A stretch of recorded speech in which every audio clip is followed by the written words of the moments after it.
ప్రపంచ ప్రసిద్ధిగాంచిన మెదక్ సిఎస్ఐ చర్చిలో క్రిస్మస్ వేడుకలు ఘనంగా ప్రారంభమయ్యాయి. తెల్లవారుజామున 4:30 గంటలకు ప్రాతకాల ఆరాధనతో మెదక్ చర్చిలో క్రిస్మస్ మహోత్సవాలు ప్రారంభం సందర్భంగా శిలువ ఊరేగింపు, మొదటి ప్రార్థనతో క్రిస్మస్ వేడుకలను బిషప్ రెవరెండ్ రూబెన్ మార్గ్ ప్రారంభించారు. చర్చ్ ఆనవాయితీ ప్రకారం శిలువను ఊరేగింపుగా తీసుకువచ్చి ప్రతిష్ఠించారు.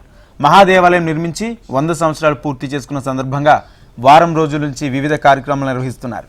క్రిస్మస్ సందర్భంగా ప్రత్యేక ఆరాధనలు నిర్వహించారు. వివిధ ప్రాంతాల నుంచి భక్తులు అధిక సంఖ్యలో తరలివచ్చారు. భక్తులను ఉద్దేశించి in charge bishop right reverend Reuben Mark భక్తులకు దైవవాక్య సందేశం ఇచ్చారు. యేసుక్రీస్తు జననం ఉద్దేశించి ఘనంగా ఆరాధనలు జరిగాయి. శత జయంతి ఉత్సవాల్లో భాగంగా ముఖ్యమంత్రి రేవంత్ రెడ్డి కూడా సహా మంత్రులు కూడా హాజరు కానున్నారు.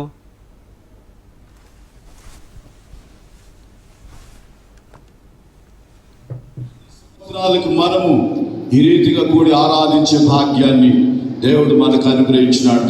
దేవునికి ఘనత, మహిమ, ప్రభావములు సమర్పించుకుంటూ ఈ ప్రత్యేకమైన ప్రశస్తమైన ఆరాధన, క్రిస్మస్ ఆరాధన మనం ప్రారంభించుకుందాం. తలలు వంచుకునేందుకు ప్రార్థించుదాము.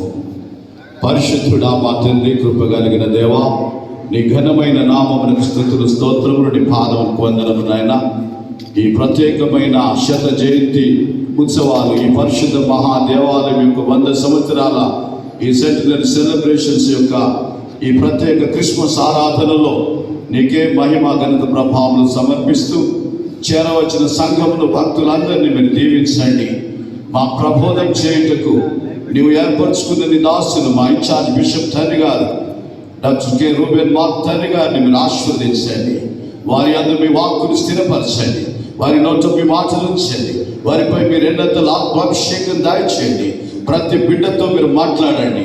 ప్రభువా, ఇక్కడికి వచ్చిన భక్తులందరూ నాటి గొర్రెల కాపరుల వలె, నాటి జ్ఞానుల వలె ఈ దర్శన భాగ్యంతో నింపబడి, రక్షణ ఆనందంతో నింపబడి, ఆధ్యానంద భరితులై సమాధాన సంతోషములతో ప్రభువా, క్రీస్తు మా రక్షకుడు, నా రక్షకుడు, లోకరక్షకుడని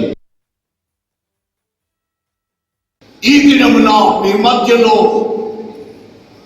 ఈ దివ్యమైన మహాదేవాలయం 1924వ సంవత్సరం డిసెంబర్ 25 నాడు క్రిస్మస్ దినమున ప్రతిష్ఠింపబడింది.